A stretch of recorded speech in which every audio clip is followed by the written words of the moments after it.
అందుకే దేవాలయంలోనికి రాగానే, చర్చిలోనికి రాగానే స్ట్రైట్గా మనకి సిలువై ఫోకస్ అయి ఉంటుంది. ఇతరులకి ఇది అర్థం కానటువంటిది. అందుకే అప్పుడప్పుడు మనం ఈ మధ్యన మీడియాలో చూస్తున్నాం, కొంతమంది అర్థం కానటువంటి వాళ్ళు ఇదిగో ఎండిపోయినటువంటి శవాన్ని ఒక చెక్క మీద, 2 చెక్కల మీద పెట్టి ఆ విధంగా వాళ్ళు పూజిస్తూ ఉంటారు. ఇదే మతం అంటుంటారు. మనది ఇదేదో abstract religion, only spiritual religion, ఒక ఊహలతో ఉన్నటువంటిది, ఒక ఐడియాకి మాత్రమే మతము అని.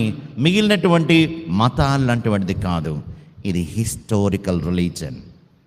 సిలువ చూసినప్పుడు సిలువలో ఎవరో ఒక వ్యక్తి ఈ చరిత్రలో మరణించాడు. మనం చెప్పకుండానే ఒక చరిత్ర